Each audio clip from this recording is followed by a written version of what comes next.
जो बाप हैं उनको अपने घरों से निकाल दिया है। बहुत सारे ऐसे केसेस हैं।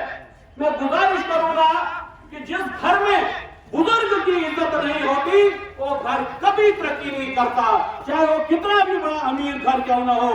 लिहाजा मैं इस मंच से सभी साहिबान को गुजारिश करूंगा कि अपने बुजुर्गों की अपने पैर फिर सीनियर सिटीजन हेल्पलाइन को भी वो दे रही है। इसके साथ साथ पिछले हफ्ते हम एक दूसरे गांव में विजिट करने गए। हम ग्राउंड लेवल पे जाकर देखते हैं, खाली भाषणबाजी और स्पीच करने से जो है, हम जब तक वो प्रैक्टिकल देखते हैं और उस आदमी का काम नहीं करते तब तक हम पीछे नहीं हटते हैं। एक महिला है जिसका नाम श्रीमती ज्ञानी देवी, 7 साल से उसका आधार कार्ड नहीं बन रहा था। उस आधार कार्ड न बनने की वजह से उसका नाम राशन कार्ड में भी नहीं चल रहा था, उसकी ओल्ड एज पेंशन भी नहीं बन रही थी, उसका गोल्डन कार्ड भी नहीं बन रहा था। हमारे देश के प्रधानमंत्री जी की जितनी भी स्कीमें हैं वो सारी आधार कार्ड से लिंक्ड है। अगर आधार कार्ड है तो उन बुजुर्गों को जो है वो बेनिफिट मिल सकता है। 7 साल के बाद सीनियर सिटीजन हेल्पलाइन की मदद से इसी ग्राउंड में मैंने एक इंटरव्यू दिया था उस लेडी को लेकर कि 7 साल के बाद उसको हमने हाथ में आधार कार्ड थमाया। तो आज वो लेडी जो है उसका गोल्डन कार्ड भी बन गया, उसका राशन कार्ड भी बन गया। हमारे बुजुर्ग यहाँ पे जो हमारे सीनियर सिटीजन ऑर्गेनाइजेशन है जिला किश्तवाड़ के अंदर, वो बड़ा अच्छा काम कर रही है। लेकिन घाट में जाकर अगर वो देखें वहां बड़ी बुरी हालत है। किश्तवाड़ जिले के अंदर यहाँ पे बड़ा हॉस्पिटल है, यहाँ आप जाकर अपना ट्रीटमेंट करा सकते हो। लेकिन गांव के अंदर मैं खास करके आपको गांव की बात बताऊंगा। हमारे जो शहर के नुमाइंदे हैं वो गांव के लोगों के साथ नाइंसाफी करते हैं। हमने प्राइम मिनिस्टर जनरल से ब्लॉक ठाकरे के लिए प्राइमरी हेल्थ सेंटर की डिमांड की। जनाब वाली जब वहां से जिला किश्तवाड़ के एडमिनिस्ट्रेशन के पास वो कागज पहुंचा तो इन्होंने जवाब दिया कि ठाकरे जो है नीरेस्ट पड़ता है और यहाँ पे इनका प्राइमरी हेल्थ सेंटर जिला किश्तवाड़ के हेडक्वार्टर पे है। साथियों, ये किस आदमी ने ऐसा कहा, उन्हें इस बात का इल्म होना चाहिए कि ये हमारा जम्मू नहीं है कि सीधा जाना है 25 किलोमीटर, ये हिली एरिया है। बहुत सारे हमारे बुजुर्ग रास्ते में जिला अस्पताल तक पहुंचने से पहले मर गए। मैं आपको बताऊंगा नाम, बहुत सारे हमारे ऐसे हमारे पास वो लिस्ट पड़ी हुई है। तो बदकिस्मती है हम लोगों की जो धातु में रहते हैं। लोग धातु से भागकर शहर में इसलिए आते हैं क्योंकि यहाँ पे उनको फैसिलिटीज है। मैं गुजारिश करूंगा इस मंच से उन तमाम बेटों को जिन्होंने अपने बाप के उनके जो बाप हैं उनको अपने घरों से निकाल दिया है। बहुत सारे ऐसे केसेस हैं। मैं गुजारिश करूंगा कि जिस घर में बुजुर्ग की इज्जत नहीं होती वो घर कभी तरक्की नहीं करता, चाहे वो कितना भी बड़ा अमीर घर क्यों ना हो। लिहाजा मैं इस मंच से सभी साहिबान को गुजारिश करूंगा कि अपने बुजुर्गों की, अपने पेरेंट्स को, जितने भी बच्चे यहाँ पे हैं, मेरा मैसेज रौनक सिंह ठाकुर का मैसेज जो है घर घर जाना चाहिए। जिस घर में माँ बाप की इज्जत नहीं होती, दादा दादी की इज्जत नहीं होती, वो घर कभी तरक्की नहीं करता। लिहाजा मैं कहूंगा हमारा एक और केस जो है श्री कृष्ण चंद जी, आपको कहूंगा कि वो जवानी में कहीं घर से चले गए तो हमारे यहाँ जो एडमिनिस्ट्रेशन है उस आदमी का नाम भी उन्होंने राशन कार्ड में नहीं चढ़ाया था।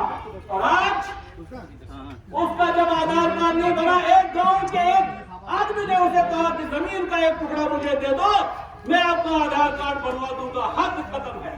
ये हमारे वो एक आंख से अंधा भी है। मैं आपको बताऊं कि जब मैंने सीनियर सिटीजन हेल्पलाइन में कॉल की तो यहाँ का रिस्पॉन्स ऑफिसर कल वहां पहुंचा और उसका इलेक्शन कार्ड निकलवा कर उसका आधार कार्ड बनवाया। अब उसको हम राशन कार्ड में भी ऐड करवाएंगे, उसको वो हकूक मिलेंगे जो एक बुजुर्ग को मिलने चाहिए। साथियों, मैं ज्यादा कुछ नहीं कहूंगा। मैं गुजारिश करूंगा जो हमारे यहाँ बड़े बड़े सीनियर मोस्ट लोग हैं, हमारे बाप के समान हैं, मैं उनसे निवेदन करना चाहता हूं कि गांव की तरफ भी मुड़कर देखिए, गांव के लोगों की आवाज बनिए, गांव के बुजुर्गों की आवाज बनिए, उनकी दुआएं लीजिए, देखिए आप कहां से कहां पहुंचेंगे। शुक्रिया, जय हिंद।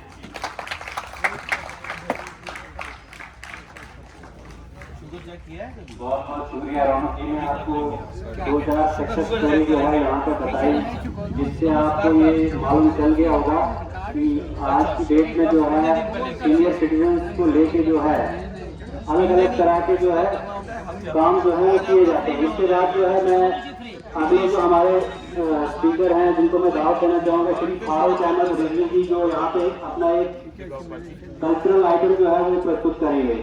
श्री फारूक अहमद रिजवी जी, प्लीज।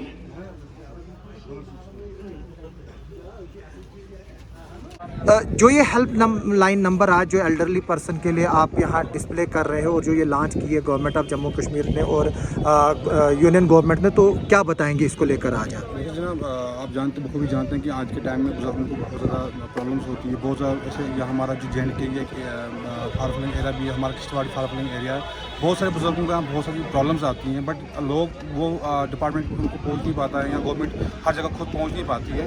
तो उसी मकसद में क्या है कि government of Jammu Kashmir government of India ने इनिशिएटिव लिया, ministry of justice government of India ने जम्मू कश्मीर में हेल्पलाइन लॉन्च की बुजुर्गों के लिए, जिसका नंबर है 14567। तो अभी हम मीडिया के माध्यम से ये चाहते हैं कि मीडिया में इसको ज़्यादा फैलाए, ताकि लोगों को इस नंबर के बारे में पता चले और लोग इस नंबर पे कॉल करें। ठीक है, एक चीज़ मैं जिन्हें बताता हूँ, अगर कोई बुजुर्ग खुद कॉल करना चाहेगा तो कॉल कर सकता है। अगर कोई बुजुर्ग कॉल उसके पास मोबाइल नहीं है, कोई नहीं, उसका आस पास पड़ोसी होगा जो इस हेल्पलाइन के बारे में जानता है, वो भी कॉल कर सकता है, अपना बताएगा, वो बुजुर्ग की प्रॉब्लम बताएगा, तो हम उस बुजुर्ग को उसके घर में जाकर उसकी पूरा मदद करते हैं। जो ये हेल्पलाइन है सुबह 8 बजे से लेकर शाम के 8 बजे तक चलती है। ये हेल्पलाइन साल में खाली 3 दिन बंद रहती है, 26 जनवरी के दिन, 15 अगस्त के दिन और 2 अक्टूबर के दिन। अभी तक इस हेल्पलाइन के तहत 2 डिस्ट्रिक्ट डोडा किश्तवाड़ की मैं बात करता हूँ, हमारे पास कोई अभी तक 80 केसेस आए हैं और 80 में से हमने जनाब वाली 75 केसेस अब तक हमने रिजॉल्व किए। 5 केसेस हमारे पास नए आए हैं जिन पे अभी हम काम कर रहे हैं। तो हमारे साथ हर एक डिपार्टमेंट जुड़ा है, चाहे पुलिस है, रेवेन्यू है, सोशल वेलफेयर डिपार्टमेंट है, हर एक डिपार्टमेंट से हमें जुड़ा है और हर एक डिपार्टमेंट से हमें अच्छा सपोर्ट भी मिलती है। एल्डरली अब्यूज़ के केसेस भी कुछ आए हैं आपके पास, क्या बताएंगे? सर अभी रिसेंटली मेरे पास एल्डरली जो अब्यूज़ हैं, हमारे पास 3 केसेस आए हैं, 2 किश्तवाड़ से हैं, 1 भद्रवाह से हैं। तो 2 केस में सर काम चल रहा है। 1 केस में मैंने कल ही विजिट किया, तो मैंने एक पक्ष का जो सुना कि उनको क्या कह रहे हैं। तो अभी मैं जो हमारा सेकंड प्रोसेस में जो दूसरा पक्ष है जिनके खिलाफ उन्होंने बोला, मैं उनको वहाँ पर विजिट करूँगा, उनसे भी बात करूँगा क्या होगा। फिर फाइनली मैं अपने जो हायर अथॉरिटीज़ उनसे भी बात करके हमारा कोशिश रहता है कि हम बुजुर्ग को पूरा मदद करें।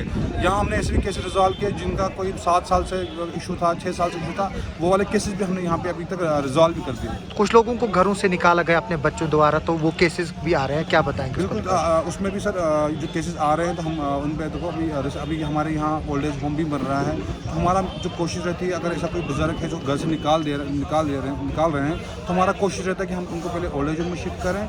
तो हमारा जो मेन जो सेकंड पार्ट होता है कि रियूनियन, मतलब उनके बच्चों से हम बात करेंगे, बच्चों को समझाएंगे कि अगर आपके माँ बाप ने आपको पढ़ाया है, पैदा किया, पढ़ाया है, इस स्टेज पे पहुंचा है, अब जब बुजुर्ग को उनकी ज़रूरत है, अभी आप ऐसा कर रहे हो, तो हमारा कोशिश रहता है कि उनको हम मिलाएं ताकि वो एक साथ रहें, ताकि बुजुर्ग को हर एक चीज़ घर में मिले।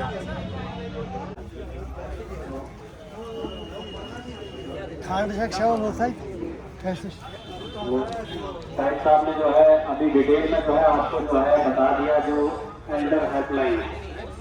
इसके अलावा जो है डिपार्टमेंट ऑफ सोशल वेलफेयर जो है अलग अलग स्कीम जो है हमें रखना है। मोहम्मद रफी जी, ना मोहम्मद रफी, आप वही नाम है।